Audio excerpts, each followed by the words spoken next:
quiero responder a múltiples preguntas que me hacen y que son de carácter personal y muy específicas.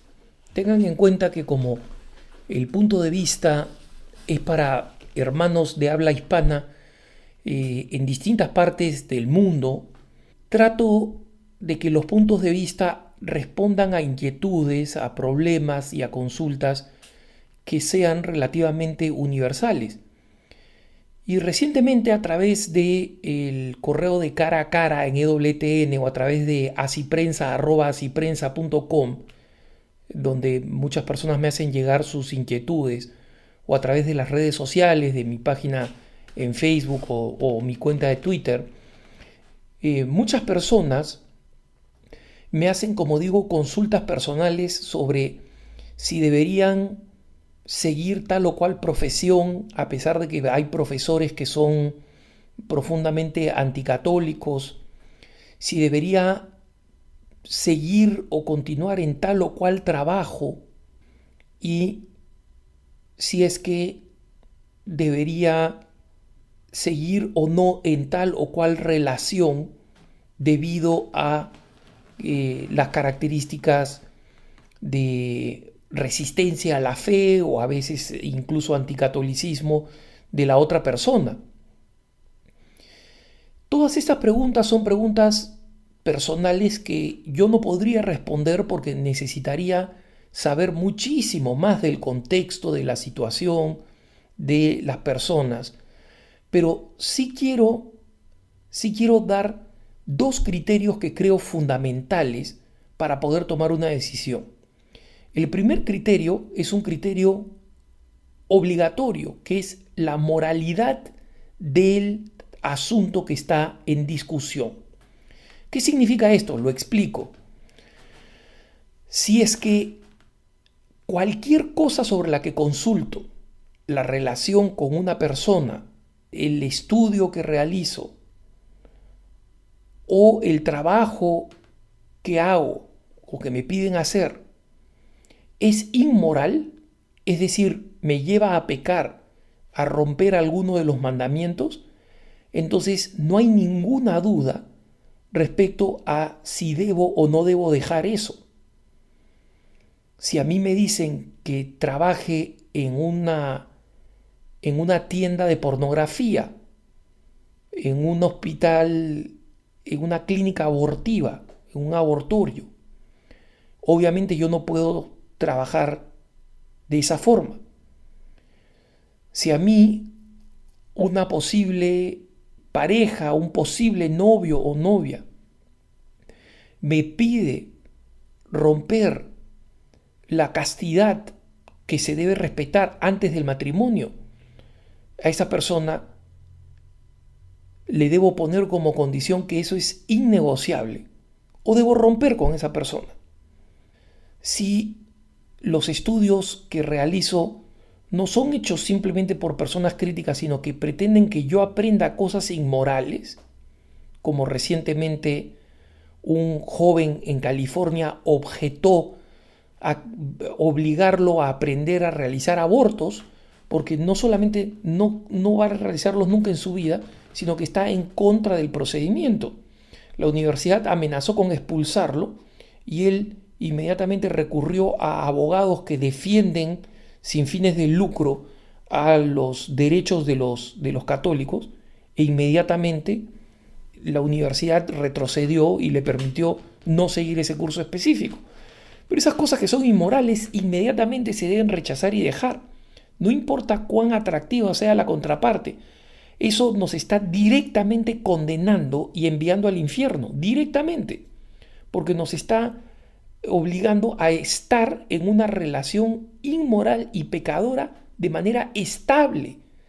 Todos cometemos pecados, todos tropezamos, pero una cosa es un tropiezo y otra cosa es decidir instalarme en una situación de pecado. Eso tiene una gravedad mucho mayor y va envenenando, según todos los maestros espirituales, va envenenando, contaminando y haciendo cada vez más difícil que la persona pueda vivir su fe y pueda creer. ¿Cuántos ex católicos lo son porque comenzaron a aceptar en su vida cosas inmorales? Después, resulta que como no tenían la fuerza para cambiar de vida, terminaron cambiando lo que creían. Les resultaba más fácil traicionar su fe que cambiar de conducta. Por eso es que nosotros tenemos que alejarnos de cualquier conducta que es una conducta que nos establece en una vida de pecado. Ese es el primer criterio. El segundo es otro que es más difícil de aplicar. ¿Por qué? Porque todo católico debería exigírselo a sí mismo, pero un católico no necesariamente tiene el derecho a exigírselo a los demás. ¿Y qué cosa es? Es la heroicidad de virtudes. Como ustedes saben, lo primero que se hace en un proceso de beatificación o de canonización, lo primero que se hace es verificar, antes de requerir el milagro para la beatificación o para la canonización, es si es que la persona que es candidata a la beatificación, pongamos el caso de esta jovencita, esta señorita paraguaya, conocida como Chiquitunga, que murió en 1956. Lo primero que se ha hecho es reconocer la heroicidad de virtudes. ¿Qué significa eso?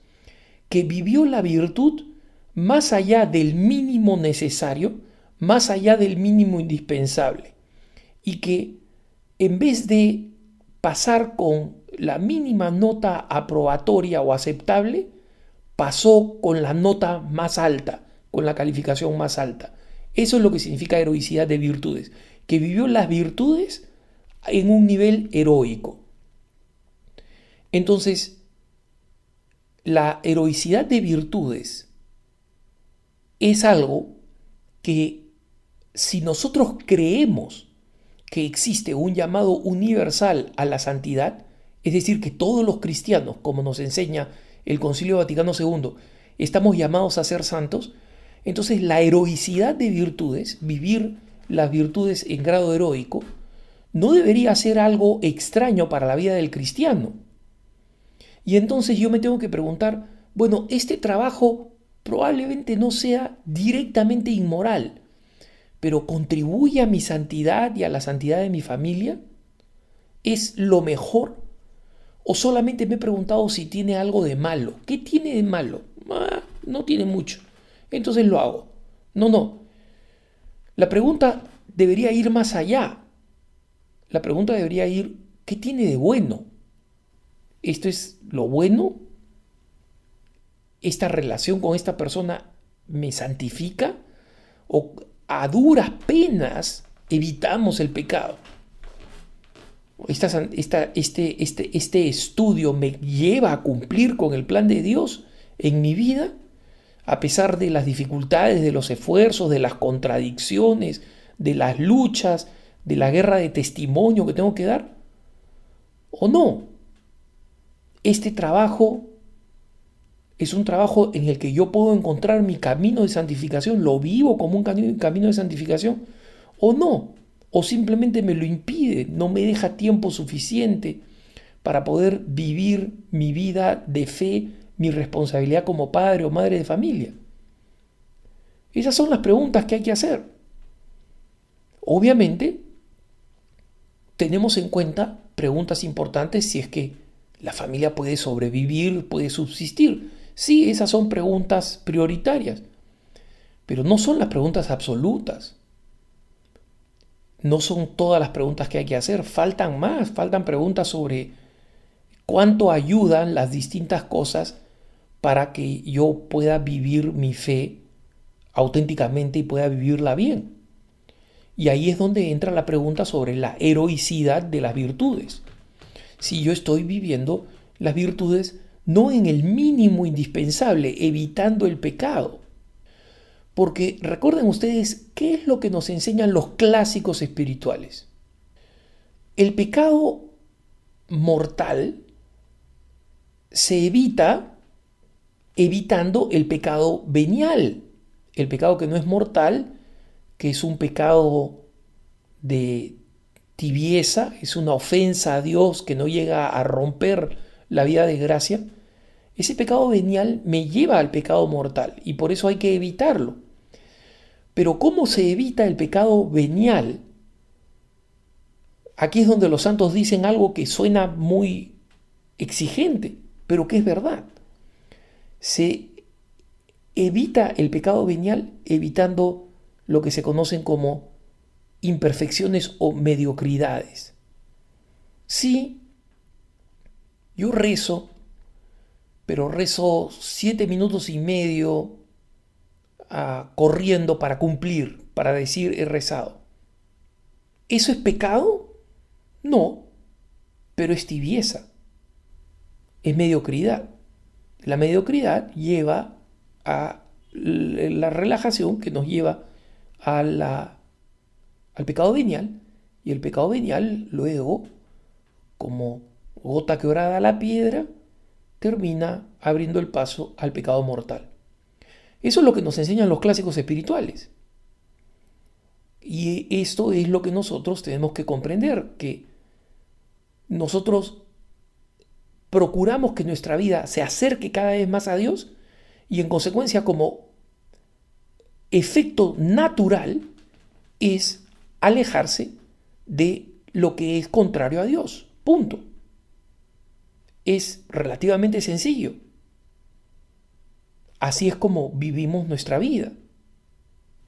Y por eso yo creo importante destacar la necesidad que tenemos los cristianos de vivir nuestra vida según el plan de Dios, de vivir nuestra vida apartándonos del mal radicalmente para acercarnos al bien, es decir, hacer una opción de vida no solo negativa, bueno, no voy a hacer esto, no voy a hacer el otro, no voy a hacer esto. No. Hagamos una vida propositiva, voy a dirigirme en esta dirección, voy a encaminar mi vida, mi trabajo, mi estudio, mis relaciones interpersonales, mis relaciones afectivas, mis relaciones de pareja en esta dirección, en la dirección de Dios, en la dirección del bien. Eso es lo que necesitamos hacer. Eso es lo que necesitamos reforzar. Y precisamente en ese camino nosotros tenemos que insistir que la vida cristiana no es una vida donde simplemente tratamos de evitar las minas enterradas de el pecado, sino que tratamos de vivir una vida positiva de virtud. Como decía el Papa Juan Pablo II, la vida cristiana es un gran sí que incluye algunos importantes no. No al pecado, no al mal, no a la mediocridad, no a la dejadez, pero es un gran sí, sí a Dios, sí al plan de Dios, sí a la conquista que el Señor Jesús quiere hacer de mi corazón, sí a la vida. Y solamente cuando vivamos el cristianismo como un gran sí, vamos a darnos cuenta que el discernimiento de qué cosa debemos hacer en nuestra vida se vuelve bastante más difícil, más simple, más difícil de cumplir, sí, pero mucho más simple. Que tengas un buen día.